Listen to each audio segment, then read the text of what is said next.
छोरी जब मैं कर रहा था तो मैं अपने आप को बड़ा मतलब गर्व मतलब अच्छा लग रहा था मुझे कि मैं इस फ़िल्म के अंदर मेन नेगेटिव कर रहा हूँ और मेरे ख़्याल मेरे अलावा अगर कोई दूसरा एक्टर होगा या एक्ट्रेसेस होगी, सभी को अच्छा लग रहा होगा। 6 साल से ज़्यादा आप काम ही नहीं कर सकते एनएसडी में, तो अब इसके बाद मैं कहाँ जाऊँ?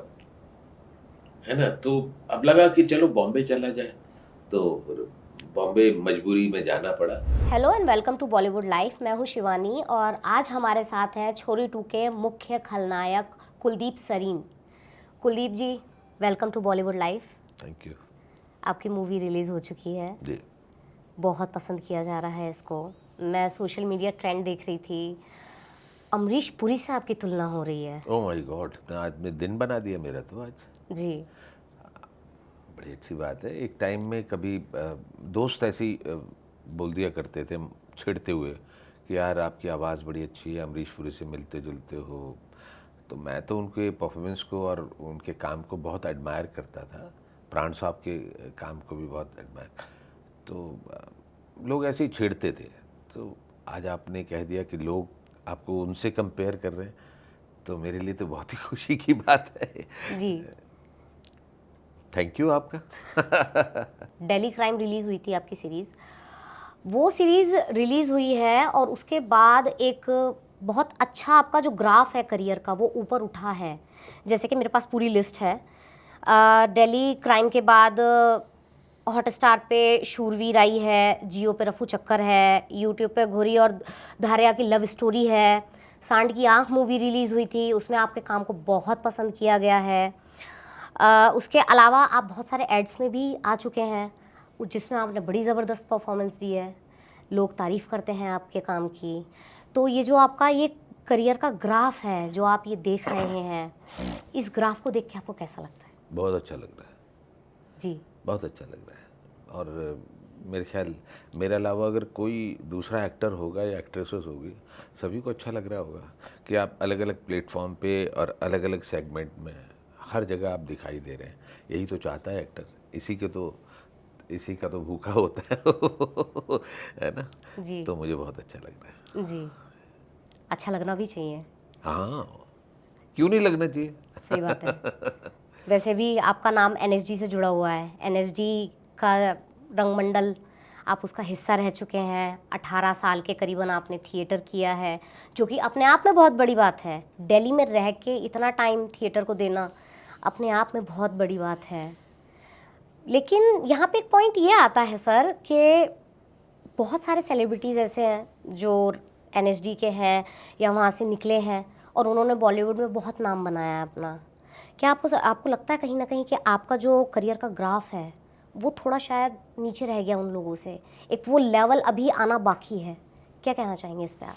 पहली बात तो ये है कि मैं आपको और अपने दर्शकों को बता देना चाहता हूँ कि मैं एनएसडी से नहीं हूँ। जी। मैं एनएसडी ड्रामा स्कूल से नहीं हूँ। मैं एनएसडी रेpertory कंपनी में मैंने 5 साल काम किया है। और रहा सवाल और मैं यहाँ खुश था। मैं मतलब मुझे मतलब मुंबई जाने की ऐसी कोई ज़रूरत थी नहीं। मैं दिल्ली में रह के रंगमंच कर रहा था और मैं आगे भी इसको कंटिन्यू कर सकता था अगर मुझे एनएसडी रेpertory कंपनी वाले आगे कंटिन्यू करते। लेकिन एनएसडी की रेpertory की परेशानी ये है कि हर एक्टर को वो 6 साल मैक्सिमम काम करने का मौका देते हैं, वो भी अगर वो अप टू द मार्क रहेगा उनके हिसाब से तो।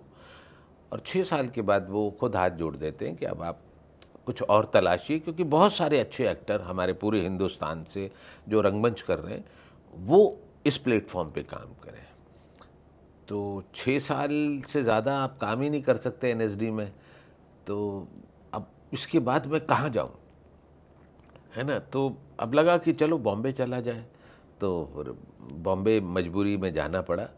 और हाँ, आपका एक सवाल था कि कुछ एनएसडी के दूसरे एक्टरों के मुकाबले में मेरा ग्राफ काफ़ी स्लो है, जी यही जी सवाल जी था जी आपका? जी जी। देखिए, किसी से तुलना नहीं होती है।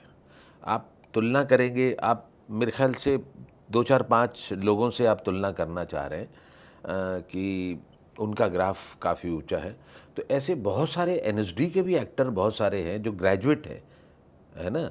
तो वो आज भी वो अपनी इसी यात्रा में हैं और लोगों से मिल रहे। किसी को टेलीविज़न पे काम मिला हुआ है वो टेलीविज़न पे काम कर रहा है, किसी को जिस तरीके का भी जो काम, मतलब आप एकदम से बूम वाली बात कर रहे हैं, एकदम से बड़ा नाम। शायद आपका इशारा नवाजुद्दीन सिद्दीकी या पंकज त्रिपाठी की तरफ जी। होगा, या और जितने नसीर भाई, ओमप्रीत। तो वो तो क्या है ना कि हमारे यहाँ एक्टर एक्टर ठीक है, एक्टर होना तो बहुत ज़रूरी है, लेकिन सबसे ज़्यादा ज़रूरी है बॉम्बे इंडस्ट्री के अंदर, हमारी खासकर इंडस्ट्री में भाग्य बहुत चलता है, नसीब चलता है। तो जिसके नसीब में, वरना शाहरुख खान आप समझ ही सकते हैं, है ना, जी जी जी। जो नॉन फिल्मी बैकग्राउंड से आते हैं और बॉम्बे के अंदर काम करते हैं और स्टार ही नहीं, वो सुपर स्टार बनते हैं, तो आसान नहीं है ना। तो आप अपनी तकदीर खुद लिखवा कर आते हैं, और जब हमारी बारी आएगी, मैं ऐसे बहुत सारे कमाल के एक्टर हैं, मैं आपको बताऊं, बहुत बहुत कमाल के एक्टर हैं, वो आज भी मतलब बॉम्बे शहर के अंदर आज भी ऑडिशन दे ही रहे हैं, कमाल के एक्टर, लेकिन ऑडिशन कर रहे हैं। तो अब आप इसको क्या कहोगे कि वो मतलब स्पीड उनकी कम है?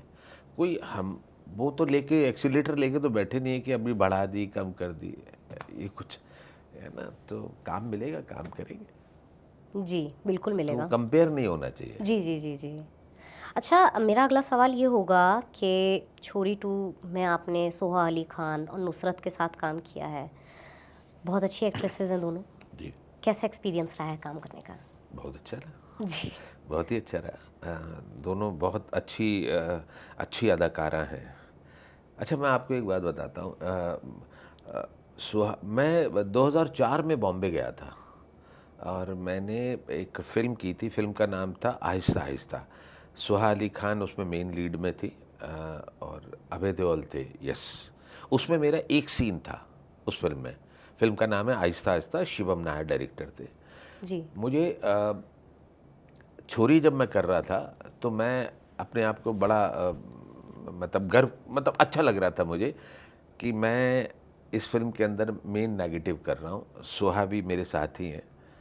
तो वो एक दिन 2004, 5, 6 में शायद वो फिल्म की थी मैंने, 6 से आज कंपेयर कर रहा था। आज हम एक प्लेट, उसमें तो क्या है कि एक सीन किया और मैं चला गया। तो अभी यहाँ क्या है कि एक बड़ा रोल मैं कर रहा हूँ 2023-22 में, तो अच्छा जी लग रहा था शूटिंग करते हुए। जी। और दोनों एक्ट्रेस बहुत कमाल की एक्ट्रेस है, और मेरे साथ उनका बिहेवियर बहुत अच्छा रहा, पूरे रेस्पेक्ट के साथ उन्होंने पूरी इज्जत देते हुए मुझसे बात की।